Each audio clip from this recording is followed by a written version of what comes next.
Good afternoon. Welcome, everyone, to Thursday Tea Time Live History Chat, not on a Thursday, on a Wednesday, for this week only. Maybe I'll catch some people who don't normally catch Thursdays. Hi, Jules, watching over in America. So normally my live history chat is every Thursday or 1 o'clock. But this week, hi, Lisa, thank you for joining. This week, I am streaming live on Instagram and YouTube as usual, but a day early. And that's because tomorrow I will be on the road. So I don't actually quite know where I'll be this time tomorrow.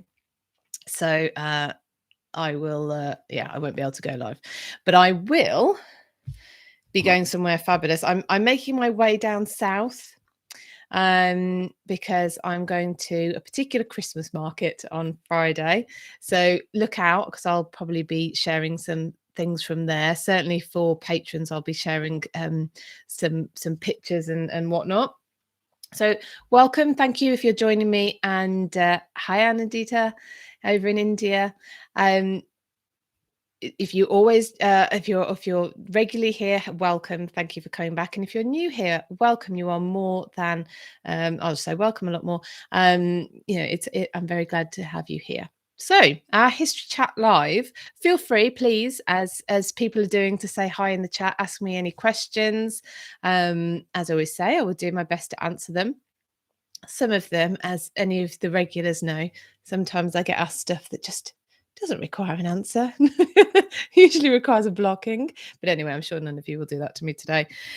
Before I move on, I want to shout out to my newest patron, Marie. She's joined on the nobility tier. For any of you who don't know, excuse me, about my patrons tiers, I name them I try to be fun. Anyway, I name them upper class, nobility, royalty, and monarchy. So you can choose whichever tier you want to join on, because and they've all got different benefits basically. So you can choose whichever one suits you best. But Marie has joined on the nobility tier and taken advantage of the 10% off if you pay for a year in advance. So welcome, Marie. Thank you so much. Marie, in fact, is coming on tour with me next year as well. So that's really, really cool. Last week, I didn't manage to go live. I tried. I was on location. I was in Worcester, and it's a big city. Well, it's a city, but hardly any signal. So I recorded it and posted it. So if you didn't catch me, it's only a short one. It's about 15 minutes from last week, and it's I'm stood outside the back of Worcester Cathedral, so where you can see some of the ruins from when Worcester was a monastery. Hi, Janice. Sorry, I always pronounce your name two ways, just in case. When we meet in person, you'll be able to tell me. From Sussex. Cool. So so last week was in Worcester. It was freezing. It was freezing, and it's not going to let up now, is it? We're definitely into winter. But last week I was talking about Worcester itself, because I was actually there to film a bit of a walk around for Hiya Chris down New Zealand, I'm presuming. I was filming for my patrons, like a live walk around of the streets of Worcester, to tell some of the history of Worcester, because Worcester's got a really interesting and significant history for all sorts of different reasons. It goes back to a Roman settlement. It was a garrison town, so that's where there was a permanent garrison. Probably further back than that as well. I'm pretty sure it was further back than that. Viking Raids was a problem there. They're on the River Severn, and that was obviously easy for the Vikings to come up. So it went right back to there, and it remained that kind of military style town until the period immediately following the Wars of the Roses being completed and peace basically coming. And then it became more of a trading town, again probably because of the river, I imagine. And there's, as you walk around, you can, if you know where to look, you can find the evidence of these changes. So there is actually, I didn't do this in the Patron, but there is actually some Roman walls still visible. But there's a big merchant's house. It's called Greyfriars. It's run by National Trust, and it was built by a man called Thomas Green, and it looks a stereotypically Tudor building, so you'd spot it a mile off. But he was sort of one of these people who became successful on the back of the change in fortunes of the country and the town once Henry VII came to the throne, and there was relative peace compared to the previous few decades. So I was talking about that. It was also, Worcester is the site of the final so the Wars of the Roses, the end of the Wars of the Roses brought some peace, and of course we had the English civil wars of the 17th century. Now, here's some stuff you may or may not know. So Worcester was the site of the final battle of the English civil wars. So this is 2 years after Charles I has been executed. Charles II is in Worcester, possibly watching from the church, from the cathedral tower. And the battle is being fought on a place now called Fort Royal Hill, which is now a park, it's good, but it's very steep. And I started filming on the top of there, absolutely freezing because, of course, the wind as well. And the final battle was fought there, and Cromwell's forces won, and Charles II escaped and made his incredibly difficult, actually, escape route to finally get to the continent. That's a different conversation, but far more complex than I had actually realised when I first looked into that. Now, remembering that Charles I, Charles II, Stuarts, this is a Scottish line.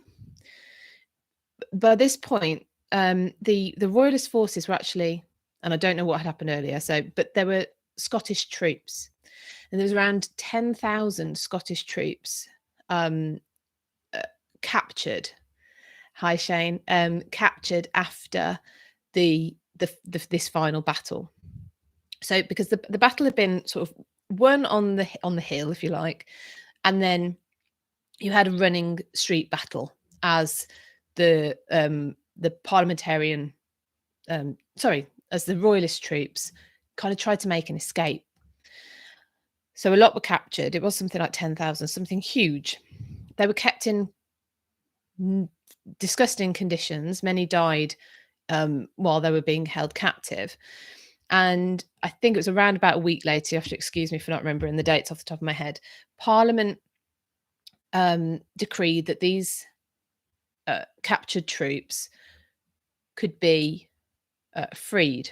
But they didn't mean exactly freed. They were to be sent to Barbados or New England to be sold into indentured slavery. And there's a place called the Commandery in Worcester, which is where the royalist troops, they'd requisitioned this house, now known as the Commandery, as their headquarters for the battle. And in there, I don't think it's there now, but I've been going there and back to there over the years.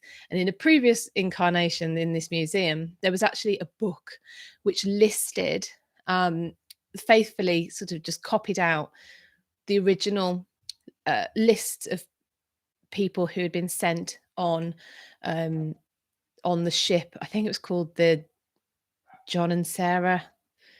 I might have that name exactly wrong, but not exactly right. Sorry, but I think it was something in Sarah, and the cargo list effectively of people, right?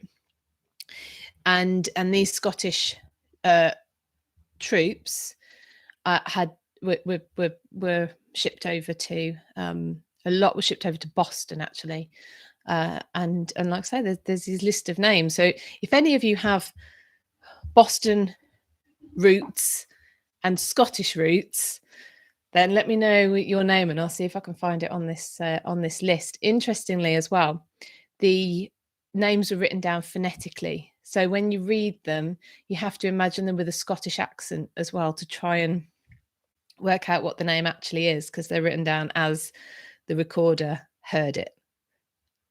So, which is quite interesting. But yeah, so I thought that was a bit interesting. I think they were indentured for between 6 to 8 years.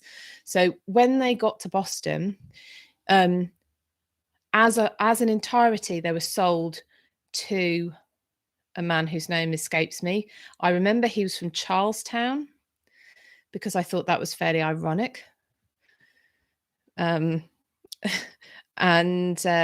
then he sold them on to the highest bidder, and they would be indentured for between 6 to 8 years. So there you go. There's a little bit of Worcester history that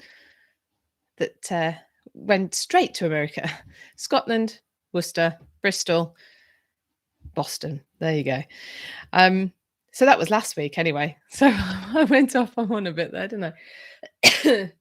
But that was fun. That was fun to do. So what else have I been up to? So last week I spoke about the White Ship disaster and Eleanor of Castile. If you haven't seen those videos or listened to the podcast, they are available now. Today I've put live a video about Nancy Astor. She's Viscountess Astor, sorry. And she was the first female MP to be sworn into Parliament, in the British Parliament, on the 1st of December 1919. So I've done a video about her and about that. And at the end of the video, I've actually titled it that she clashes with Winston Churchill, but that's at the end of the video. Because you've probably heard about her due to these clashes with Churchill, because they're kind of they're hilarious, really. As a bystander 100 years later, both witty. I mean, Nancy Astor and Churchill are both witty, so you can imagine watching one of their altercations would just be incredibly entertaining. So I've included some of those more famous ones at the end of that video. So I think you'll enjoy that if you want to go and watch that. I've what was the really famous one is about Nancy Astor says to Churchill, it's something along the lines, and I've got this correct in the video, but something along the lines of, if I was your wife, I would poison your tea. And he said, madam, if you were my wife, I would drink it. It's just like, I just think that's brilliant. I just think both of them, obviously hilarious, very dry wit. So that's out at the moment. That's all there ready for you. And tomorrow, or midnight tonight my time, I have another video coming out that's about St Paul's Cathedral, because it's the anniversary of its consecration in 1697. I think that is off the top of my head. And I focused on not just the cathedral, but on Wren, Sir Christopher Wren, the architect, because he is buried there. He you quite often see it written, or he survived to see it completed. And the reason that's always mentioned is because by the time it was actually completed, so it's consecrated before it was completed. I can't remember how many years before. So, and by the time, I think when he died, he was like 91 years old, and he died about 10 years after it was completed. So he was already, an elderly gentleman by the time that St Paul's was completed. So that's why it's mentioned that he lived to see it completed, because he was already quite elderly at that point. But he is buried at St Paul's, and he's very, I mean, Sir Christopher Wren is famous because of the number of buildings he's responsible for. We've spoken a lot about Blenheim Palace on here in the past. They wanted Wren to do Blenheim Palace. He didn't actually in the end. But he's responsible for so many buildings that we are familiar with. And his tomb is extremely simple. And there's just a fabulous story behind that. I don't know where to tell you, because if you don't know it already, it might spoil it for me to tell you. Have a look at the video. It goes live at midnight tonight. You can also listen on the podcast as well. But obviously on the video, you can see some of the visuals of what I'm talking about. So catch that later. please do that. Excuse me. Sorry for coughing today. I'm actually getting, it is gone, I promise. Got rid of my cold now. So those are a few things that are coming. Tonight, if you are around on my Instagram, it's the History After Dark room tonight. And we are talking about King John, which is another Worcester link, actually. King John is buried at Worcester Cathedral.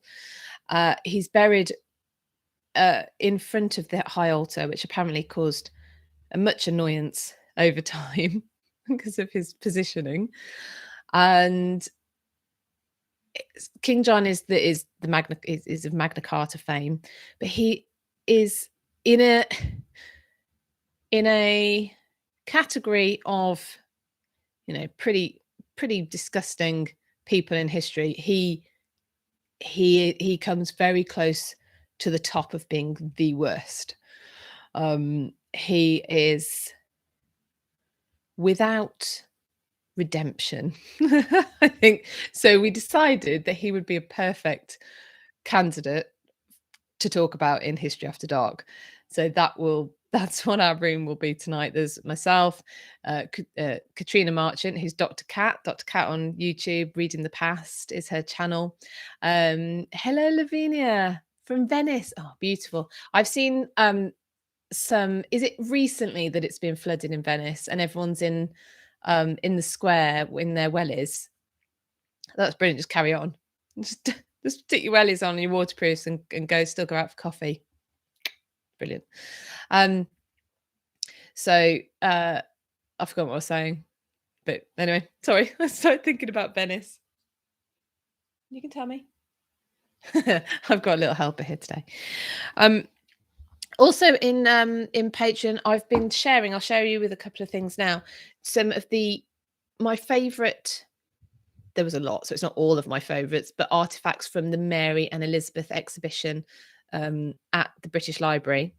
It's the exhibition that I've spoken about a number of times before. So this is Elizabeth I and Mary Queen of Scots, and it's an equal billing for both queens, which is good. And it is absolutely packed with artifacts that you would have heard about, that you would have seen pictures of, that you will have heard referred to a number of times. And so I've picked out a few to focus on, and they're in my Patreon. They're for all tiers, by the way. So if you wanted to join, my target was to get to 20 before Christmas, and I'm at 19 patrons at the moment. So you could be my 20th if you wanted to be. But I'll show you a couple of the ones that I've picked out. Now, because I'm just going to show you a couple because I want to show you these ones in particular. This one, I'm going to have to do it a little bit to one camera and then to the other. This is a letter from Mary Queen of Scots in her own hand that she wrote in the first few weeks of her being in England, so escaping to England. And the reason I like it so much is the way that she signs off. So it's all in French, but she basically signs off. Let me find the actual translation so I get it correct. But she signs off, "You're very faithful and affectionate good sister, cousin, and escaped prisoner, Marie R." So that one I really like. And then the other one I just think you find really interesting. Now, when Mary had been captive in England for when's this? 84. Yeah, so nearly 20 years. She is embroiled. She's 20 years. She was captive. She was embroiled in plots, the Babington plot, most famously. And she would write in cipher, and they have a letter from Mary written in cipher in this exhibition. It's until I think it's until mid-February at the British Library. If you can get to it, you'll really enjoy it. But can you see the cipher?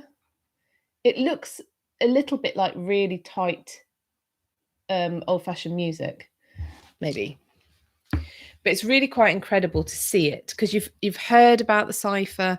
We know she wrote in cipher, but to actually see a letter that she wrote right in front of you is quite incredible. The whole exhibition is incredible. So do take a look at it. If you are a patron, make sure you head over and check out those posts. I've done Elizabeth, so I did 5 or 6 artifacts from Elizabeth and 6 from Mary.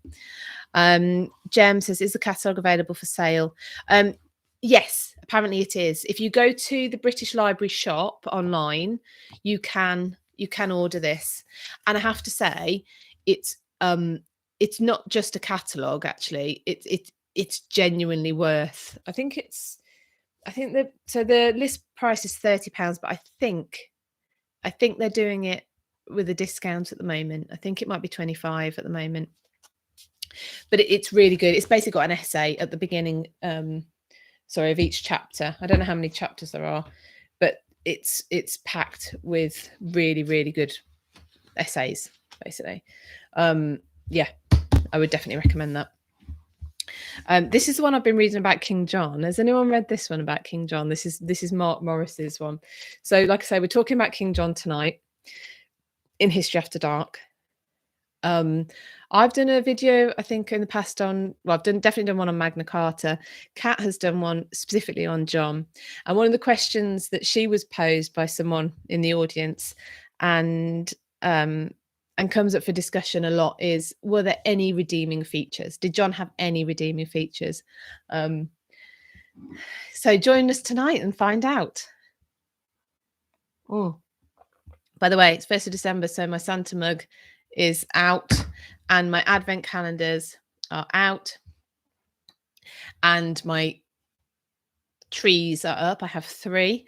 I have 7 advent calendars, 3 trees, one of which is decorated. I need to do the other 2. I've got a poll at the moment on my Instagram to see if people think that 7 advent calendars is a little bit much or very festive. I will let you go to my story after this, and you can plug in your answer, and we'll see. At the moment, most people think it's just being wonderfully festive. That's how I am interpreting the answers, anyway. So that's quite fun. Yeah. So yeah, join me tonight though. 8:50. I should tell you the time. 8:15 tonight. That's London time on my channel tonight. So we go round the 3 channels. Sorry, me, Kat. And I forgot to say Catherine Brooks, who is now not just the Tudor Tracker. So she was the Tudor Tracker on Instagram. She's now not just the Tudor Tracker, because she is expanding her epochs. So we will be live together 8:15 tonight on my channel. There will be a History After Dark podcast that's going to launch in the new year. And so any of the most recent episodes that we've done, if you've missed them, then you will have chance to catch them on the podcast. And from now on, we are recording them and they will go on the podcast. But obviously, if you join live, you can comment, ask questions, laugh along, and we do reserve the right not to publish them if anything got a little bit too juicy. I think last week's, I don't think we're publishing. It was very funny at the time.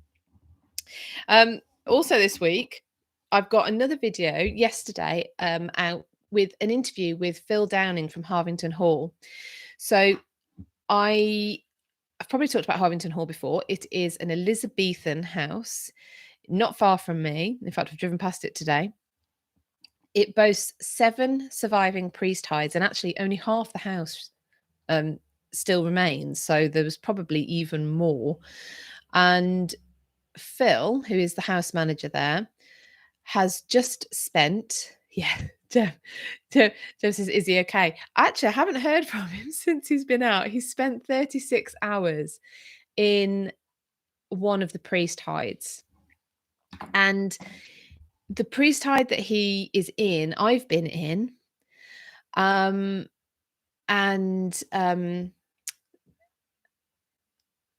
been in, let me just get rid of this person.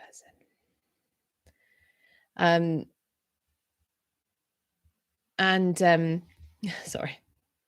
Oh, always happens on YouTube. Yes. So sorry. So he's been in this thing. I've been uh, in this priest hide. It's his second time he's done this, by the way. He did a 24-hour stint a couple of years ago. Actually, it must be more than that now. There's a priest hide under the stairs. If you have a look after this on YouTube, and I've shared it on Instagram, I did an interview with him in the summer about the fact that he was going to do this challenge, and in there I've spliced in videos and pictures of that inside the house and the two priest hides that Phil has done, the last challenge and this challenge in. So the first one he did it was a priest hide that was under the stairs, and you actually lift up the stairs, and in there you have to sort of climb down into it. I've not been into this one, and it looks fairly big, but he said it was very, very dusty and very dark when he was in there. This one is one that actually wasn't found until I think it was midway through the 19th century, and it was found by accident. Lisa says, sorry, I'm being a little bit I am being right. I think I've managed to do that. Having to block people on YouTube. Lisa says he looks really good in his Tudor outfit and beard. Yes, he really does, doesn't he? He looks like a Tudor. He says he's definitely a Tudor. He's got the red hair, and he grows it into his beard, and he looks amazing in Tudor costume. He definitely does. Definitely does. But I did this interview with him, and if you have a look after this at my interview with him, like I say, I've spliced in video and images of the house, but the priest hides that he's talking about as well. So this one under the stairs and the one that he's in, or he's just been in, which is this one that was only found in the 19th century, found by a child who was playing, who fell through a wall. Can you imagine? He must have thought, I'm in trouble here. I've just put a wall through. And that was how it was discovered. So yeah, you can now see into it through a window that's been created from a cupboard. So basically there's a spiral staircase, or nearly a spiral staircase, if you imagine one of these tight staircases, and there was a cupboard, like a walk-in cupboard, and then the priest hide was actually behind that, but no one knew. So, but now this cupboard's been opened up and there's a window and you can see into the to the priest side, which that was obviously blocked up when Phil was in there, so that it was completely pitch black. It was so dark. He's done some videos, video diaries while he was in there, and it is proper dark. There's no light coming in at all. But the entrance into this priest hide is ingenious. It's a beam. So a vertical beam that pivots. And hello, welcome from Iran. So this beam pivots, and while he was in there, sorry, so that's on my video as well. I've because I've been in there and I've filmed from inside that priest hide. So go and have a look afterwards if you've not already seen it. And the reason he's doing this is to raise money for the house. They are independently owned, so you know it's not a cheap project to keep Elizabethan houses and any historical place in good working order. So it's I think they've got bridge repairs to do. So that's the reason for him doing it. But what's been incredible as well, and we're going to get him on our History After Dark room to talk about this, is the insights that he's got. Hi, welcome. Is the insights he's got into what it could have been, yeah, what it would have been like to be a priest hiding, not knowing. Hi, Mariam, welcome. Good morning, California. So Phil's been hiding in this priest hide. It's pitch black, and he has Ipsa says they don't ship this book to the Elizabeth and Mary book to Germany. That is really unfortunate. Sorry. Join my Patreon, have a look at the stuff in there. So yeah, like so think about it, the uncomfortableness of it, the isolation, the lack of water, the he's very forward about the whole toileting situation. But the toileting situation, he goes in with an apple. So the lack of sustenance, not knowing how long you're going to be in there. I mean, even with him knowing how long he's going to be in there, you know, he lost track of time. He had no idea how long he'd been in there, how long he had till he came out. And then his colleagues did a reenactment of a priest hunter coming to the house. A team of priest hunters coming to the house, and he didn't expect it, so he did a Facebook Live, and you can see that him being really quite shocked and perturbed and frightened by it all. So what an insight into what it would have been like. He said he's not going to do it again, but I'm not sure I believe him. I think I think he's a little bit nuts like that. But that's the second one. So have a look at my interview with him, because he talks about the house. He talks about the history of the people who lived there and this challenge. So it's well worth a look. So that's been fab. And also in the last week, I have interviewed Tracy Borman. So that was pretty cool. So I think I definitely mentioned a couple of weeks ago, I was interviewing Leslie Smith, Leslie Smith from Tutbury Castle. And that interview will be live later on this month. Patrons get it a week early. With Tracy's interview, that will be available in the middle of January, mid-January. Again, patrons get it a week early, but they also were able to ask their own questions to Tracy for this interview. So it is worth having a little squiz at my Patreon, which you can do at patreon.com/British history to see if you get benefit from joining. It's a nice little club anyway, so I enjoy it. Now, just to let you know, next week I'm here, and then I can't even think what the date is. I'm closing up shop on the 17th of December, and then that week, that will be the 16th then, won't it? That will be my last live for 2021, and I will be back in January. But in the meantime, I'll obviously be here next Thursday and the Thursday after.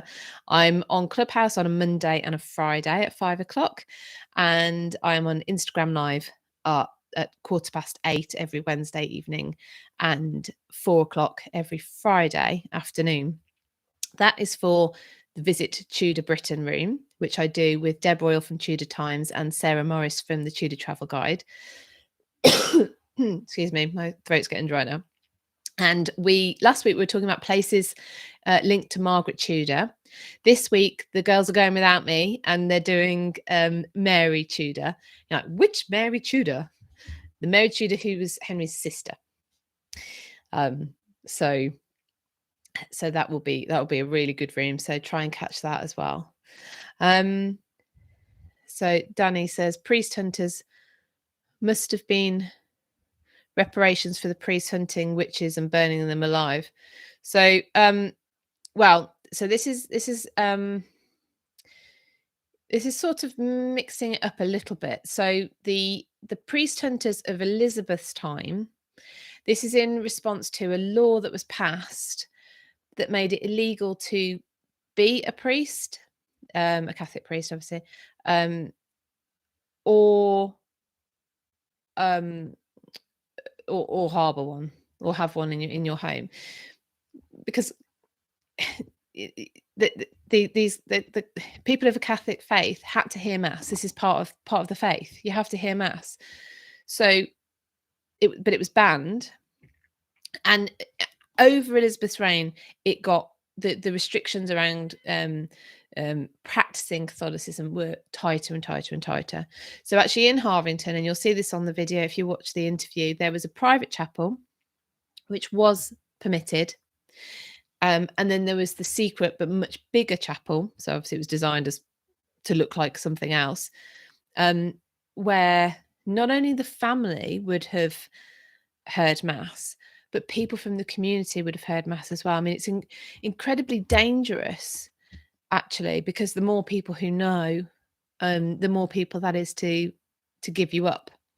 There weren't, we don't think, unless there's been some other evidence I don't know about, I don't think there was a priest. Oh, I'm going to say there wasn't a priest hunt at Harvington. I might not have that correct. They didn't find any priests, as far as you know, at Harvington. I'll have to ask Phil more about that. But the witches burning came in James I's reign, which obviously came straight after Elizabeth's.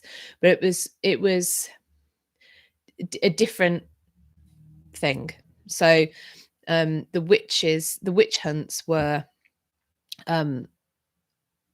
because it was seen as superstitious, which was a roll on from obviously the superstitions in Catholicism being rejected by the new Reformed faith.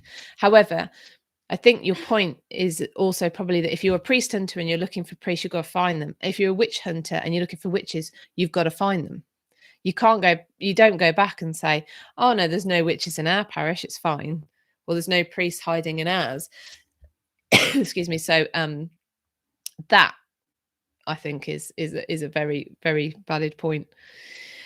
So I am going to, I think, leave you there for today. Thank you so much for joining me a day early. It's been lovely to have you. And I will be on Instagram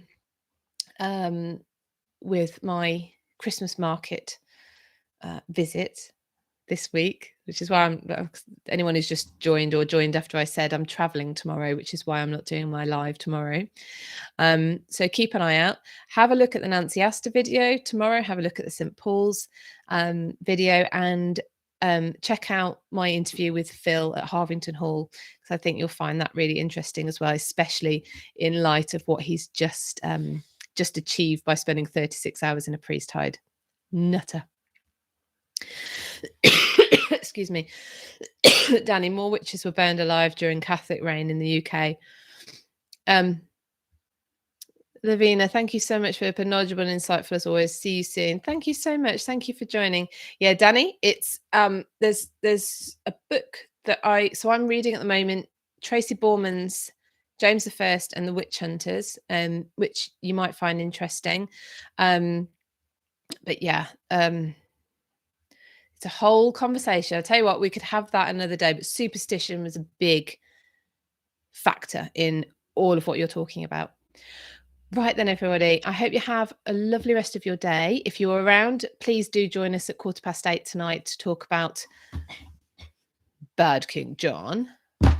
And we will see you there. All right. Bye, everyone.